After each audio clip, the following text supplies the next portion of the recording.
اعوذ باللہ من الشیطان الرجیم بسم اللہ الرحمن الرحیم سورۃ الانفال آیت نمبر 7۔ وَإِذْ يَعِدُكُمُ اللَّهُ إِحْدَى الطَّائِفَتَيْنِ أَنَّهَا لَكُمْ وَتَوَدُّونَ أَنَّ غَيْرَ ذَاتِ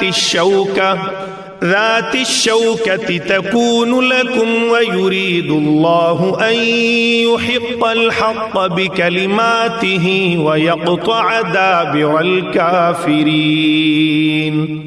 ترجمہ۔ اور وہ وقت یاد کرو جب اللہ تم سے یہ وعدہ کر رہا تھا کہ دو گروہوں میں سے کوئی ایک تمہارا ہوگا، اور تمہاری خواہش تھی کہ جس گروہ میں خطرے کا کوئی کانٹا نہیں تھا وہ تمہیں ملے، اور اللہ یہ چاہتا تھا کہ اپنے احکام سے حق کو حق کر دکھائے اور کافروں کی جڑ کاٹ ڈالے۔ تفسیر۔ اس سے مراد ابو سفیان کا قافلہ ہے، اور کانٹے سے مراد خطرہ ہے۔ قافلے میں مسلح افراد کی تعداد کل 40 تھی، لہذا اس پر حملہ کرنے میں کوئی بڑا خطرہ نہیں تھا، لہذا طبعی طور پر اس پر حملہ کرنا آسان تھا۔ آیت نمبر 8۔ لِيُحِقَّ الْحَقَّ وَيُبْطِلَ الْبَاطِلَ وَلَوْ كَرِهَ الْمُجْرِمُونَ۔ ترجمہ۔ تاکہ حق کا حق ہونا اور باطل کا باطل ہونا ثابت کر دے، چاہے مجرم لوگوں کو یہ بات کتنی ناگوار ہو۔ تفسیر۔ خواہ مجرموں کو یہ کتنا ہی ناگوار ہو۔ اس سے اندازہ ہوتا ہے کہ اس وقت فی الواقع صورتحال کیا رونما ہو گئی تھی۔ جیسا کہ ہم نے سورہ کے دیباچے میں بیان کیا ہے، لشکر قریش کے نکل آنے سے دراصل سوال یہ پیدا ہو گیا تھا کہ دعوت اسلامی اور نظام جاہلیت دونوں میں سے کس کو عرب میں زندہ رہنا ہے۔ اگر مسلمان اس وقت مردانہ وار مقابلے کے لیے نہ نکلتے تو اسلام کے لیے زندگی کا کوئی موقع باقی نہ رہتا، بخلاف اس کے مسلمانوں کے نکلنے اور پہلے ہی بھرپور وار میں قریش کی طاقت پر کاری چوٹ لگا دینے سے وہ حالات پیدا ہوئے جن کی بدولت اسلام کو قدم جمانے کا موقع مل گیا، اور پھر اس کے مقابلے میں نظام جاہلیت پہم شکست کھاتا ہی چلا گیا۔ آیت نمبر 9۔ اذ تستغیثون ربکم فاستجاب لکم انی ممدکم بألف من الملائکۃ مردفین۔ ترجمہ۔ یاد کرو جب تم اپنے رب سے فریاد کر رہے تھے تو اس نے تمہاری فریاد کا جواب دیا کہ میں تمہاری مدد کے لیے 1000 فرشتوں کی کمک بھیجنے والا ہوں جو لگاتار آئیں گے۔ تفسیر۔ استستغیثون ربکم، یاد کرو جب کہ تم اپنے رب سے استغاثہ کر رہے تھے، دعائی دے رہے تھے کہ اللہ آپ ہماری مدد فرما۔ فاستجاب لکم، تو اللہ نے تمہاری دعا کو قبول کیا تھا۔ انی ممدکم بألف من الملائکۃ مردفین، کہ میں تمہاری مدد کروں گا 1000 ملائکہ سے جو لگاتار آئیں گے، پے بپے آئیں گے۔ 1000 کا لشکر آیا ہے نا، تو 1000 فرشتے ہم تمہاری مدد کے لیے بھیج دیں گے۔ آیت نمبر 10۔ وما جعله الله إلا بشرى ولتطمئن به قلوبكم وما النصر إلا من عند الله إن الله عزيز حكيم۔ ترجمہ۔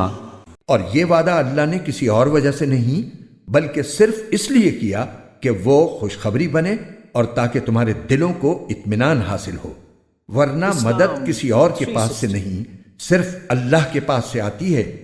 یقیناً اللہ اقتدار کا بھی مالک ہے، حکمت کا بھی مالک۔ تفسیر۔ یعنی اللہ تعالیٰ کو مدد کرنے کے لیے فرشتے بھیجنے کی حقیقت میں ضرورت نہیں تھی، نہ فرشتوں میں کوئی ذاتی طاقت ہے کہ وہ مدد کر سکیں۔ مدد تو اللہ تعالیٰ براہ راست بھی کر سکتا تھا، لیکن یہ انسان کی فطرت ہے کہ جس چیز کے اسباب سامنے ہوں اس پر اسے زیادہ اطمینان اور خوشی حاصل ہوتی ہے، اس لیے یہ وعدہ کیا گیا تھا۔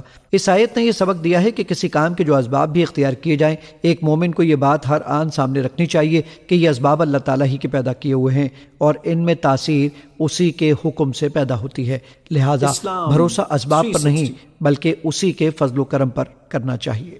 آیت نمبر 11۔ اذ يغشيكم النعاس أمنة منه وينزل عليكم من السماء ماء ليطهركم به ليطهركم به ويذهب عنكم رجز الشيطان وليربط على قلوبكم ويثبت به الأقدام. ترجمہ یاد کرو جب تم پر سے گھبراہٹ دور کرنے کے لیے وہ اپنے حکم سے تم پر غنودگی طاری کر رہا تھا اور تم پر آسمان سے پانی برسا رہا تھا تاکہ اس کے ذریعے تمہیں پاک کرے، تم سے شیطان کی گندگی دور کرے، تمہارے دلوں کی ڈھارس بندھائے اور اس کے ذریعے تمہارے پاؤں اچھی طرح جما دے. تفسیر. اتنے بڑے لشکر کے ساتھ تقریباً 79 آدمیوں کا مارکا پیش آنے والا ہو تو گھبراہٹ ایک طبعی امر ہے. اللہ تعالیٰ نے اس گھبراہٹ کا علاج یہ فرمایا کہ صحابہ پر نیند طاری کر دی، جس کی ایک تاثیر یہ ہوتی ہے کہ اس سے گھبراہٹ دور ہو جاتی ہے. چنانچہ وہ جنگ سے پہلی رات جی بھر کر سوئے، جس سے تازہ دم ہو گئے. نیز جنگ کے دوران بھی ان پر وقفے سے اونگ طاری ہوتی رہی، جس سے انہیں سکون ملتا رہا. مسلمانوں کے لیے ایک بڑا مسئلہ یہ تھا کہ کفار نے بدر کے میدان میں پہلے پہنچ کر بہترین جگہ پر قبضہ کر لیا تھا، جہاں پانی کافی تھا اور زمین بھی سخت تھی. مسلمانوں کو جگہ ملی وہ ریتیلی جگہ تھی جس پر پاؤں جمتے نہیں تھے اور نقل و حرکت میں دشواری پیش آتی تھی، اور وہاں پانی بھی نہیں تھا.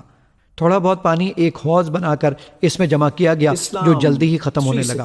اللہ تعالیٰ نے دونوں مسئلوں کے حل کے لیے بارش برسا دی، جس سے ریت بھی جم گئی اور قدم بھی جمنے لگے اور پانی کا بھی اچھا ذخیرہ جمع ہو گیا. گندگی سے یہاں مراد وسوسے ہیں جو ایسے مواقع پر جب اتنے بڑے دشمن کا مقابلہ ہو آیا ہی کرتے ہیں. آیت نمبر 12.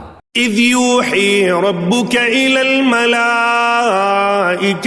أني معكم فثبتوا الذين آمنوا سألقي في قلوب الذين كفروا الرعب فاضربوا فوق الأعناق واضربوا منهم كل بنان. ترجمہ. وہ وقت جب تمہارا رب فرشتوں کو وحی کے ذریعے حکم دے رہا تھا کہ میں تمہارے ساتھ ہوں، اب تم مومنوں کے قدم جماؤ، میں کافروں کے دلوں میں رعب طاری کر دوں گا، پھر تم گردنوں کے اوپر وار کرو اور ان کی انگلیوں کے ہر جوڑ پر ضرب لگاؤ. تفسیر. جو اصولی باتیں ہم کو قرآن کے ذریعے سے معلوم ہیں، ان کی بنا پر ہم یہ سمجھتے ہیں کہ فرشتوں سے قتال میں یہ کام نہیں لیا گیا ہوگا کہ وہ خود حرب و ضرب کا کام کرے، بلکہ شاید اس کی صورت یہ ہوگی کہ کفار پر جو ضرب مسلمان لگائیں وہ فرشتوں کی مدد سے ٹھیک بیٹھے اور کاری لگے. واللہ اعلم بالصواب. آیت نمبر 13. ذلك بأنهم شاقوا الله ورسوله ومن يشاقق الله ورسوله فإن الله شديد العقاب. ترجمہ. یہ اس لیے کہ انہوں نے اللہ اور اس کے رسول سے دشمنی مول لی ہے، اور اگر کوئی شخص اللہ اور اس کے رسول سے دشمنی مول لیتا ہے تو یقیناً اللہ کا عذاب بڑا سخت ہے. تفسیر.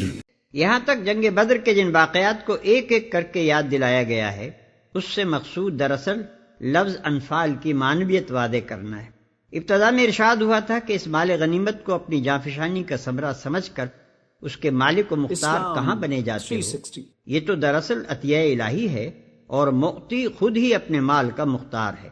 اب اس کے ثبوت میں یہ واقعات گنائے گئے ہیں کہ اس فتح میں خود ہی حساب لگا کر دیکھ لو کہ تمہاری اپنی جانفشانی اور جرأت و جسارت کا کتنا حصہ تھا اور اللہ کی عنایت کا کتنا حصہ.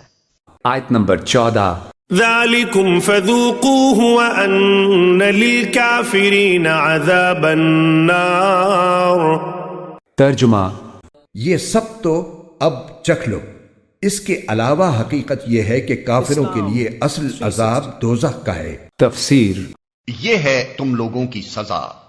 خطاب کا رخ حقائق کفار کی طرف پھر گیا ہے جن کے مستحق سزا ہونے کا ذکر اس سے اوپر کے فقرے میں ہوا تھا. آیت نمبر 15.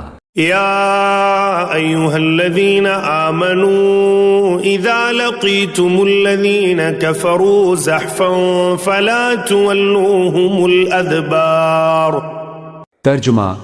اے ایمان والو، جب کافروں سے تمہارا آمنا سامنا ہو جائے جبکہ وہ چڑھائی کر کے آ رہے ہوں تو ان کو پیٹھ مت دکھاؤ. تفسیر.